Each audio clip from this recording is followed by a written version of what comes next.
Unaangalia Al-Mubajjal TV Tanzania, chemchemu ya elimu. Alhamdulillahi Rabbil Alamin, wal aqibatu lil muttaqin wala udwanan illa ala adh-dhalimin. Thumma as-salatu was-salamu ala ashrafil anbiya'i wa imamil mursalin, نبينا محمد وعلى آله وأصحابه والتابعين لهم بإحسان إلى يوم الدين. أما بعد، فيا عباد الله، أوصيكم ونفسي بتقوى الله عز وجل، واعلموا قد فاز المتقون. يقول الله عز وجل وهو أصدق القائلين، وبقوله يهتدي المهتدون: يا أيها الذين آمنوا اتقوا الله حق تقاته ولا تموتن إلا وأنتم مسلمون. ويقول أيضا جل شأنه: يا أيها الذين آمنوا اتقوا الله وقولوا قولا سديدا يصلح لكم أعمالكم ويغفر لكم ذنوبكم، ومن يطع الله ورسوله فقد فاز فوزا عظيما. عباد الله، بعد يكم شكور الله سبحانه وتعالى na kumtakia swala na salamu kipenzi chetu mtume wetu Muhammadin sallallahu alayhi wa alihi wa sahbihi wasallam, ninachukua fursa hii awalan kuihusia nafsi yangu dhaifu iliyojaa mapungufu katika swala zima la kumcha Allah subhanahu wa ta'ala, pamoja na kuwahusia enyi ndugu zangu katika imani kumcha Allah subhanahu wa ta'ala, kwani jambo la kumcha Allah subhanahu wa ta'ala ndilo ambalo litampa mtu salama fi dunia wal akhirah, katika maisha haya ya mpito ya dunia na maisha ya milele mbele ya Allah subhanahu wa ta'ala.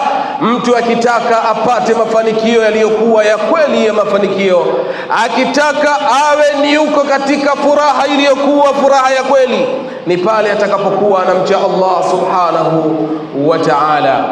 Tuhusiane kila wakati kumcha Allah subhanahu wa ta'ala, kwani hili ndiyo jambo pekee linalomfanya mtu anakuwa tofauti na wengine, linalomfanya mtu anakuwa bora kuliko watu wengine. Ndiyo maana Allah subhanahu wa ta'ala akatwambia: inna akramakum inda Allahi atqakum, hakika hakuna jambo jingine linalokufanya wewe uweze kuwa bora mbele ya Allah subhanahu wa ta'ala.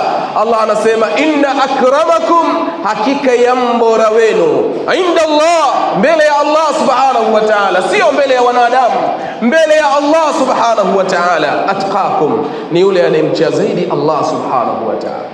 Kwa wanadamu anaweza akaonekana yule mchafu katika wanadamu akaonekana ni bora kwa sababu ya yale anayoyafanya, kwa sababu ya umaarufu alionao, kwa sababu ya vile anavyovimiliki. Lakini mbele ya Allah subhanahu wa ta'ala aliyekuwa ni bora, na ubora huu ndio ubora unaompa mtu salama katika dunia na akhera, ni yule ambaye atakuwa anajitahidi zaidi kumcha Allah subhanahu wa ta'ala. Enyi watukufu, tumcheni Allah subhanahu wa ta'ala kwa kufuata maamrisho na kuacha makatazo. Hapo ndipo ambapo mwanadamu anatukuka na kupata salama mbele ya Allah subhanahu wa ta'ala.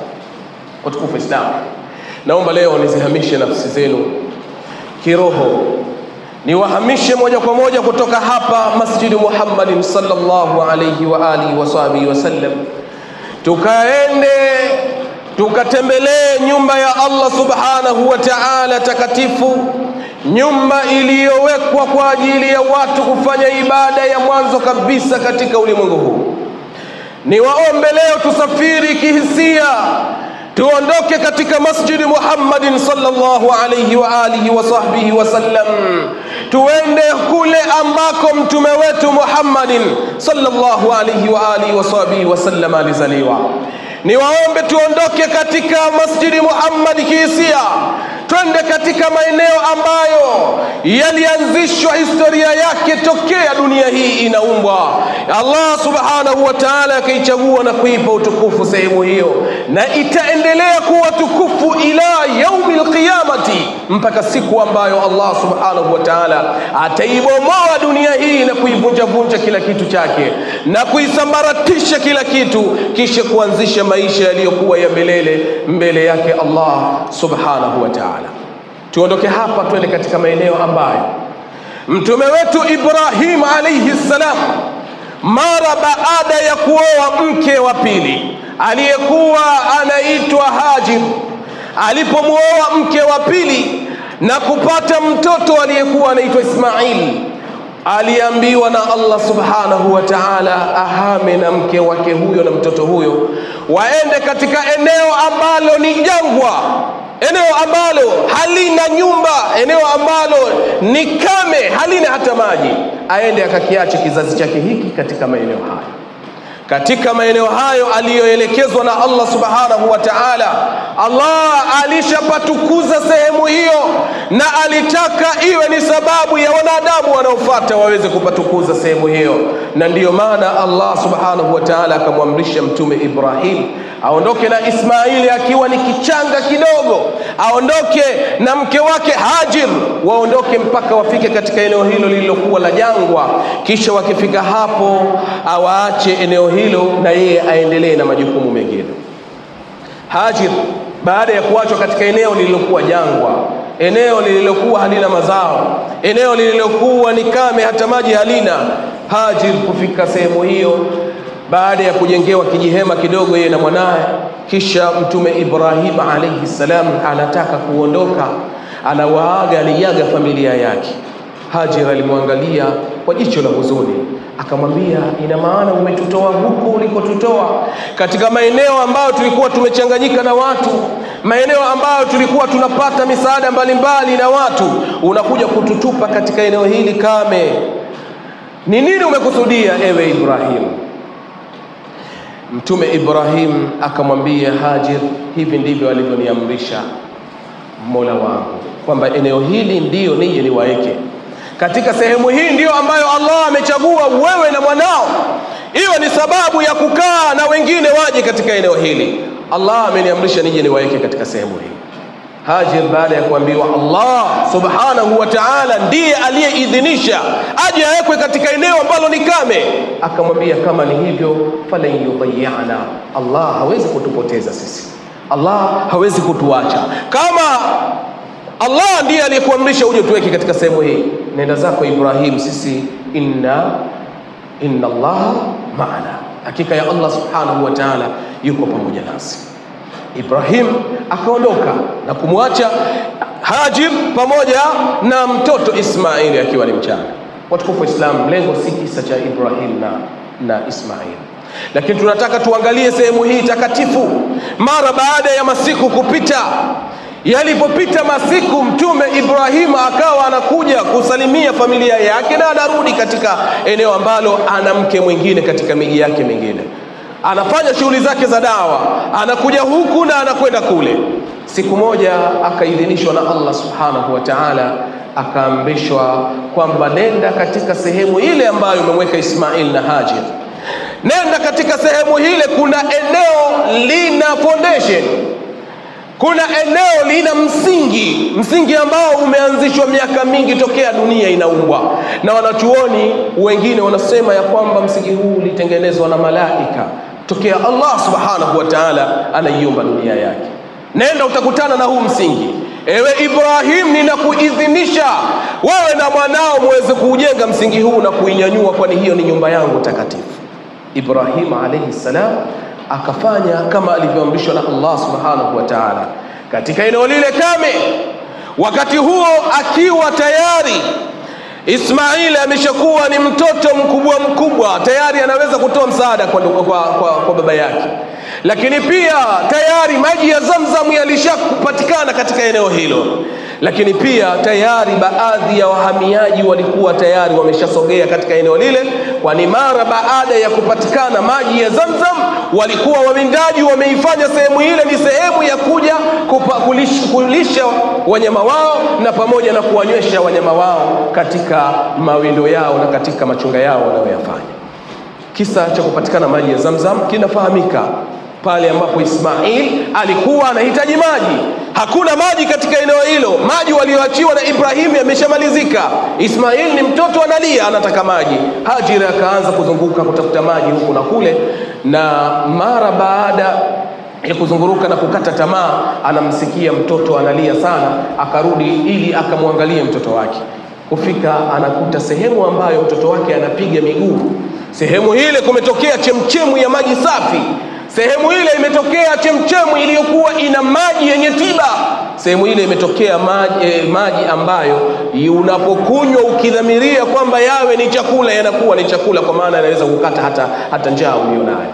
Ndio maana mtume wetu Muhammad sallallahu alaihi wasallam akasema, alma'u zamzam lima shuriba lahu. Maji ya Zamzam ni kwa ile nia utakayoiweka katika hayo maji ya Zamzam. Maji haya ya Zamzam yalipatikana kwa sababu ya Ismail. Pale alipohitaji maji katika eneo lile, Allah tayari anaonyesha matukufu yake katika eneo lile. Mtume Ibrahim aliidhinishwa na Allah subhanahu wa ta'ala amshirikishe mtoto wake Ismail, wote kwa pamoja waweze kuinyanyua nyumba ya Allah subhanahu wa ta'ala. Na haya ameeleza Allah subhanahu wa ta'ala katika Qur'ani tukufu. Mara baada ya kuinyanyua nyumba ya Allah subhanahu wa ta'ala, ikawa ni nyumba ambayo imenyanyuliwa inaonekana, wakati ilikuwa ni foundation iliyobomoka na kusambaratika, ilikuwa haijaliwi wala haiangaliwi. Lakini mara baada ya kujenga, Allah subhanahu wa ta'ala akampa kazi nyingine Ibrahim. Kazi gani hii? Nayo ndiyo ambayo leo imetukutanisha katika khutba hii Masjid Muhammad sallallahu alaihi wa alihi wasallam. Nayo ni aya ya 27 katika suratul Hajj. Allah amri hii, baada ya kumpa amri ya mwanzo ya kujenga, anampa amri hii, anamwambia Ibrahim mara baada ya kujenga nyumba yako tukufu, wa'adhin fin nas bil hajj, waite watu waje waitembelee nyumba yako. Wa'adhin fin nas bil hajj ya'tuka rijalan wa ala kulli dhamirin ya'tina min kulli fajjin amiq. Aya 27 suratul Hajj. Allah subhanahu wa ta'ala anasemaje? Wa'adhin fin nas bil hajj. Ibrahim, waite watu katika ibada ya hija, waite watu kuja kuitembelea nyumba yangu takatifu. Kwani hija maana yake ni kwenda kuitembelea nyumba ya Allah subhanahu wa ta'ala kwa ajili ya ibada zilizoidhinishwa na Allah subhanahu wa ta'ala. Wa'adhin fin nas bil hajj, waite watu katika nyumba yangu tukufu waje waitembelee nyumba yangu. Ya'tuka rijalan, watakujia watu. Ya'tuka rijalan, watakujia watu. Wa ala kulli dhamirin, watakujia watu wakiwa wanatembea kwa miguu na wakiwa wamepanda vipando mbalimbali. Mara baada ya kuidhinishwa Ibrahim awaite watu, Ibrahim akamwambia, ya Allah, sehemu niliyopo ni kame, sehemu niliyopo sina hata kipaza sauti, hakuna vipaza sauti zama hizo cha kunyanyulia sauti kufika mbali.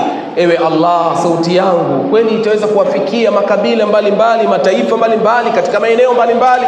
Allah subhanahu wa ta'ala akamwambia Ibrahim, ya kwako wewe ni kutekeleza amri. Sisi ndiyo tutaifikisha sauti yako kwa kila ambaye anastahiki kufikiwa na sauti hiyo. Tutaifikisha sauti yako katika pande zote za ulimwengu, na iko siku wataweza kuitikia kutoka katika pande zote za ulimwengu kuja katika nyumba yangu tukufu. Wewe unachotakiwa ni kuita tu. Ibrahimu akawaita watu, enyi watu, Allah amewataka kuja kuitembelea nyumba yake tukufu, fanyeni hivyo, njoni muitembelee. Baada ya kufanya hivyo, Allah subhanahu wa ta'ala akaipushi sauti ya Ibrahim na kuweza kufika katika maeneo matakatifu na maeneo mbalimbali, maeneo ya Maka pale, maeneo matakatifu, lakini na maeneo mengineyo mpaka huku leo hii ambako tunazungumza haya ambayo tunayazungumza. Watukufu Islam, Allah anasema ya'tuka rijalan, utakapowaita watakujia watu wakiwa wanatembea kwa miguu, wa ala kulli dhamirin, na wakiwa wamepanda vipando mbalimbali, ya'tina min kulli fajjin amiqa, watakujia wakitoka katika vichochoro mbalimbali vya dunia, kutoka katika maeneo mbalimbali ya ulimwengu, watakuja wakiwa katika hali ya uchovu wa hali mbalimbali kutokana na umbali wa safari ambao wanatoka. Watukufu Islam, hiyo ikawa ni mwanzo wa hija. Ikaanza hija kupatikana na watu kuanzia siku hiyo wakaanza kutembelea. Ibrahim akawafundisha watu namna ya kuhiji, na ikawa hija inaendelea. Wale waliomfuata Ibrahim al-Hanafiyya, waliokuwa wanaitwa Hanafiyya, waliokuwa wanamfuata Ibrahim, wakawa ni wenye kwenda kuhiji, ibada iliyokuwa inakubalika na imefundishwa na Mtume Ibrahim alayhi salam. Masiku yalikwenda, hija ikawa inaendelea, mpaka baada ya kupita miaka na miaka ikawa ibada ile inaingiliwa na ushirikina, mpaka katika zama alizokuja mtume wetu Muhammad sallallahu alaihi wa alihi wasallam. Nyumba ile takatifu bado ipo, na tayari utukufu wa eneo lile umezidi, na tayari umekuwa ni mji mkubwa, na mataifa mbalimbali na makabila mbalimbali yamepata hamu ya kutoka maeneo mbalimbali, yamekwenda kujenga katika eneo lile ambalo ni takatifu aliloliidhinisha Allah subhanahu wa ta'ala. Mtume Muhammad sallallahu alaihi wasallam anakuja tayari, hata ile Al-Kaaba ilikuwa tayari imeshavunjwa mara kadhaa, kuongezwa na kutukuzwa na kupewa utukufu wake. Anakuja mtume wetu Muhammad sallallahu alaihi wa alihi wasallam, anaikuta Al-Kaaba imejaa masanamu. Kuna zaidi ya masanamu 360 yako ndani ya Al-Kaaba. Watu wanahiji, lakini hija ambayo wanaijua wao ya ushirikina. Watu wanazunguka, wanafanya tawafu katika eneo lile wakiwa uchi, wakiwa hawajavaa chochote, wanawake na wanaume. Watu wanafanya ibada za kishirikina na za uchafu mkubwa katika eneo lile takatifu, wakiwa wanaamini ya kwamba wanayoyafanya ni sahihi, lakini vile vile wanaamini ya kwamba nyumba hile ni takatifu. Tokea zama hizo bado nyumba ile haikushuka utukufu wake wa tukufu Islam, ilikuwa bado ni tukufu na watu wanaiadhimisha utukufu wake, lakini namna ya ibada ilikuwa tayari imeshachafuliwa. Ibada ya hija ilikuwa imeharibiwa, watu wanaabudu, lakini wanaabudu kwa namna wanayotaka wao na taratibu wanazozitaka wao za ushirikina. Ndipo mtume wetu Muhammad sallallahu alaihi wasallam akaanza dawa katika eneo lile la Maka. Hana nguvu kipindi hicho, hawezi kuvunja masanamu ya watu walionayo, lakini vile vile hawezi kufundisha kile ambacho watu wanastahili kufundishwa ili waweze kufanya yale kwa misingi ya wakati ule. Ilikuwa bado hajakuwa na nguvu. Akaanza taratibu mtume sallallahu alaihi wasallam dawa al-ahamu fal-aham, akawa anaanza cha umuhimu zaidi kisha cha umuhimu zaidi. Watu wamjue Allah subhanahu wa ta'ala kwanza, watu wajenge imani, wamjue wanayetakiwa kumwabudu ni nani. Akawajenga imani watu taratibu taratibu, akakumbana na misukosuko mingi mtume wetu Muhammad sallallahu alaihi wasallam, mpaka pale alipoamua kwa amri ya Allah subhanahu wa ta'ala kutoka Maka kwenda Madina kufanya hijra. Na alipofika Madina mtume wetu Muhammad sallallahu alaihi wasallam akawa bado hajaweza kwenda kufanya ibada ya hija, kwenda kuitoharisha nyumba ya Allah subhanahu wa ta'ala, kwa sababu wanaoizunguka nyumba ile na wanaoisimamia ni watu wenye nguvu, lakini pia inasimamiwa na mataifa mbalimbali, kila watu makabila mbalimbali. Kwa hiyo walikuwa wana nguvu na kuitetea nyumba ile, mpaka ulipofika mwaka wa 9 hijiria. Angalia, mwaka wa 9 hijiria mtume tokea kutoka Maka kwenda Madina. Miaka yote alioishi pale Maka mpaka anakwenda Madina, akakaa tena Madina pale miaka 9. Mtume wetu Muhammad sallallahu alaihi wasallam ndiyo siku moja anashushiwa amri ya kuamrisha watu wakatekeleze ibada ya hija. Na hii ni mara baada ya mtume Muhammad sallallahu alaihi wa alihi wasallam kufanikiwa kuufungua mji wa Maka, kuufungua na kuutoa ushirikina uliokuwepo.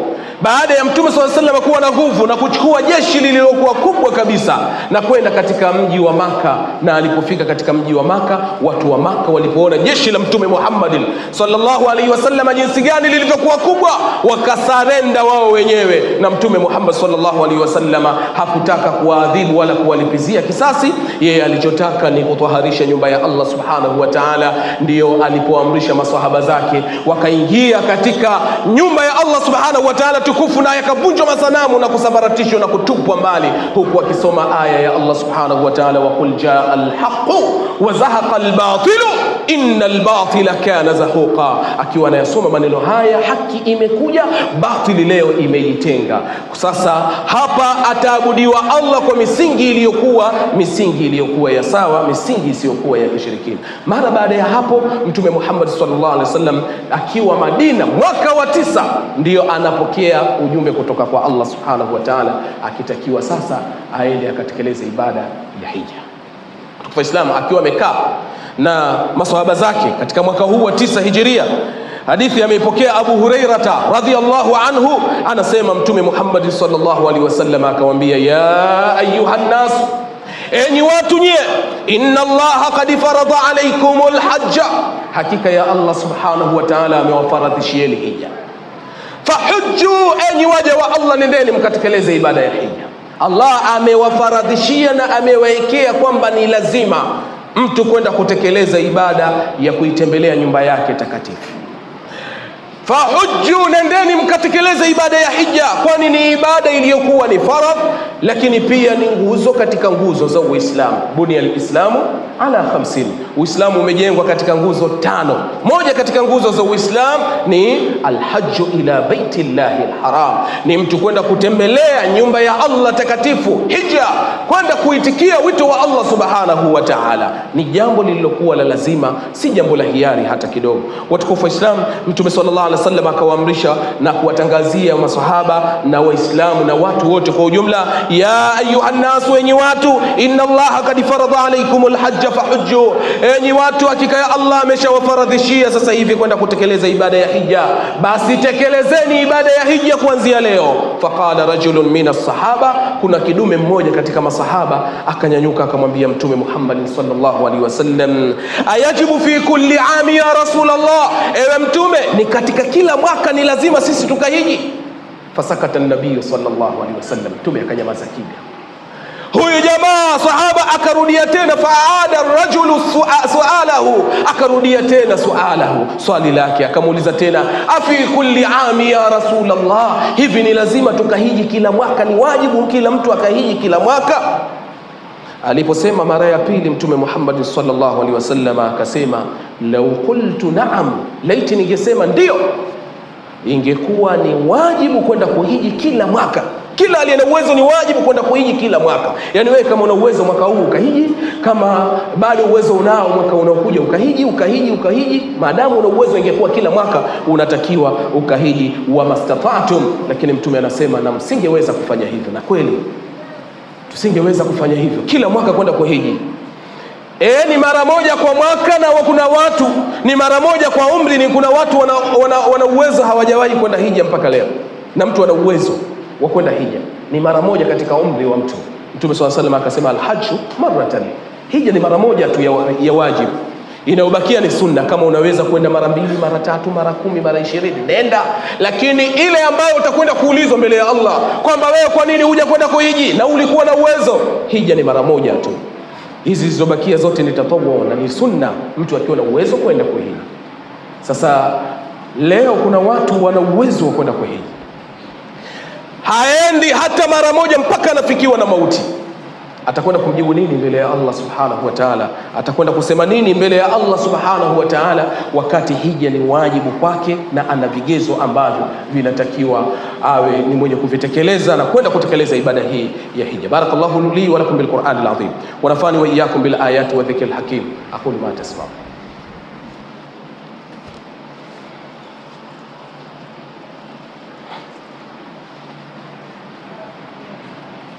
الحمد لله وكفى ثم الصلاة والسلام على المصطفى نبينا محمد وعلى آله وأصحابه والتابعين لهم بإحسان إلى يوم الدين. أما بعد, watukufu Islamu, kwa Muislamu yoyote aliyekamilika haya masharti, ni lazima kwake yeye kwenda kuhiji. Anatakiwa aitikie wito wa Allah subhanahu wa ta'ala akahiji. Masharti ya hija, la kwanza kabisa ni kuwa mtu ni Muislamu. Madamu mtu ni Muislamu, ana sharti la kwanza katika masharti ya hija. Lakini sharti la pili ni mtu kuwa na akili timamu. Madamu mtu ana akili timamu na ni Muislamu, anatakiwa aende akahiji. Lakini sharti la tatu ni albulugh, kuwa mtu amefikia baleghe. Wewe una akili, ni Muislamu na umeshafikia baleghe, ni lazima ukahiji kwenda kuitembelea nyumba ya Allah subhanahu wa ta'ala. Sharti la 4 ni alhurriya, mtu kuwa huru, si mtumwa. Na tukisema utumwa sio ufanyakazi, ni utumwa ule wa kutekwa ambao ulikuwepo zama hizo. Mtu ametekwa, ni mtumwa, hana uhuru, basi ilikuwa yeye haijakuwa ni wajibu kwake yeye kwenda kuhiji. Lakini kama ni mtu uliyekuwa huru kama mimi na wewe, na ukawa una masharti ya Uislamu, ni baligh, lakini pia ni mtu uliyekuwa huru, basi ni wajibu kwako wewe kwenda kuhiji. Na sharti la 5 al-istitaa, ni mtu kuwa na uwezo huo wa kwenda kuhiji, ni mtu kuwa na uwezo wa kwenda kuhiji. Umfikie ujumbe huu kwa kila mtu ambaye amekamilisha masharti haya, ni Muislamu, ameshafikia baleghe, ni mtu aliyekuwa huru, lakini pia ni mtu ambaye ana akili timamu, kisha ana uwezo wa kwenda kuhiji. Aelewe ya kwamba kitendo cha kuchelewesha hija, kitendo cha kukaa yeye hataki kwenda kuhiji, kitendo cha kuachana na jambo la hija, anaacha wajibu katika wajibu zake zinazompasa, anaacha nguzo katika nguzo za Uislamu, anaacha kutekeleza jambo alilofaradhishiwa na Allah subhanahu wa ta'ala, faradhi kama vile swala, anaacha. Kwa hiyo kama una haya masharti, una hivi vigezo, ni lazima kwenda kuhiji, wala usipange kila siku kesho nitakwenda. Wangapi walipanga kesho nitakwenda kuhiji, mwaka wa kesho nitakwenda kuhiji, kisha wakafikiwa na mauti bila ya kwenda kutekeleza ibada ya hija, na walikuwa na uwezo. Hivi utakwenda kumjibu nini Allah subhanahu wa ta'ala ukiwa una uwezo na ukwenda kuhiji? Utakwenda kumjibu nini Allah subhanahu wa ta'ala? Hebu tengeneza mazingira uko mbele ya Allah subhanahu wa ta'ala, unaulizwa hili swali, nilikupa uwezo na ulikuwa na vigezo vyote vya kwenda kuhiji, lakini taswif saufa nita ili kupelekea kuachana na ibada ya hija mpaka umefika kwangu. Nini kitatokea baada ya hapo? Watukufu Islam, hija ina faida nyingi sana, na mtu kuacha hija hasara ni ya kwake yeye, sio ya Allah subhanahu wa ta'ala. Na ndio maana Allah subhanahu wa ta'ala akasema, walillahi 'alan nasi hijjul baiti man istata'a ilayhi sabila. Walillahi 'alan nasi hijjul baiti man istata'a ilayhi sabila, na Allah amefaradhisha kwa watu waliokuwa na uwezo kwenda kutekeleza ibada ya hija, kila yule aliyekuwa na uwezo wa kwenda kutekeleza ibada hiyo. Kisha Allah subhanahu wa ta'ala akasemaje? Waman kafara, yoyote atakayekataa kwenda kuhiji, fa inna Allaha ghaniyun 'anil alamin, basi hakika ya Allah si muhitaji wa chochote. Asije akajua kwamba yeye anambeza Allah au anamkosesha Allah kitu chochote, bali yeye hasara zitamrudia yeye mwenyewe, hasara zitamrudia, na hasara hizi zinarudi mpaka kwenye mali yake, zinarudi kwenye nafsi yake, kwa maana ya dini yake, zinarudi katika mipango yake vile vile. Watukufu Waislamu, kwa kumalizia, faida za kuhiji ni faida nyingi sana. Tutosheke na hadithi za Mtume Muhammad sallallahu alaihi wa alihi wasallam. Katika hadithi iliyopokelewa na Abdullah ibn Mas'ud, Mtume wetu Muhammad sallallahu alaihi wa alihi wasallam, akiwa al-Imam Tirmidhi ameiandika katika kitabu chake, Mtume Muhammad sallallahu alaihi wasallam anasema, tabi'u baina al-hajj wal-umrati fa innahuma yanfiyani al-faqra wad-dhunuba. Enyi wanadamu nyie, Mtume anasema, enyi Waislamu nyie, unganisheni hija na umra, tekelezeni hija na umra, fa innahuma, kwani hakika ya haya mawili, hija na umra, yamfiani alfaqra, yanaondosha ufakiri.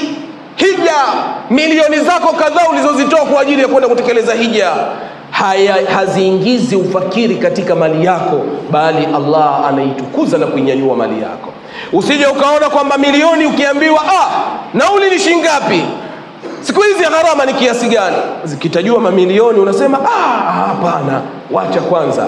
Hizo milioni zako unazozitoa unaitoharisha mali yako, hizo milioni zako unazozitoa unajenga mahusiano bora na Mola wako, unatekeleza wajibu aliokupa Allah subhanahu wa ta'ala. Allah anakujalia mali yako inaboreka na kutukuka na kuijaza baraka. Ndio maana Mtume Muhammad sallallahu alaihi wasallam anasema, fa innahuma, hija na umra, yanfiyani alfaqra, zinaondosha ufakiri, wadhunuba, na zinaondosha madhambi.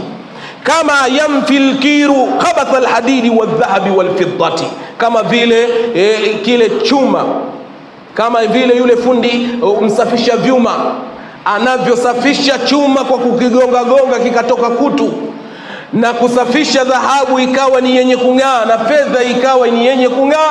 Ndio hija na umra zinavyoisafisha mali ya mtu na zinavyomtoa katika ufakiri, na vile vile kumtoa katika madhambi, ikamfanya yuko safi kabisa, anang'aa, hana chochote katika madhambi. Kisha Mtume sallallahu alaihi wasallam akasema, walaysa lil hajjati almabrura, na haina hija iliyokuwa safi, thawabun illa aljanna, haina malipo yoyote isipokuwa malipo yake ni janna mbele ya Allah subhanahu wa ta'ala. Hadithi ya mwisho isikilize hii.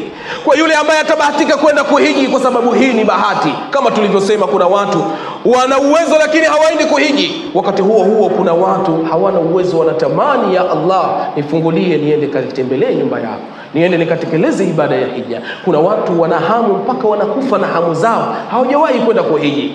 Hapa wapo watu wana uwezo, wao wanaachana na kwenda kuhiji. Anachokifanya yeye ni kujenga tu majumba. Utasikia barabara ya 5 ana nyumba 2, barabara ya 12 ana nyumba 3, utasikia Mikanjuni ana nyumba kadhaa. Yeye anaona ufahari kujilimbikizia mali mpaka siku yanamfika mauti, hajatekeleza wajibu huu aliopewa na Allah subhanahu wa ta'ala. Hadithi amepokea Abdurrahman ibn Sakhri ad-Dawsi wa kunyatuhu Abu Huraira radiyallahu anhu qala sami'tu Rasulullah sallallahu alayhi wasallam yaqul man hajja. Mtume sallallahu alaihi wasallam anasema, Abu Huraira, nilimsikia Mtume Muhammad sallallahu alaihi wasallam akisema, man hajja, yoyote atakayehiji, walam yarfad, akaacha kufanya maneno, akaacha kusema maneno machafu, walam yafsuq, akaacha kutenda vitendo vilivyokuwa vibaya. Yuko hija. Kule hija hakutakiwi mijadala, hakutakiwi kwenda kujibizana, hakutakiwi kwenda kuongea mambo ya mipira, hakutakiwi kwenda kuongea mambo ya siasa. Walam yarfad, akaachana na mambo ya kipuuzi. Walam yafsuq, akaacha na kutenda vitendo vilivyokuwa vichafu.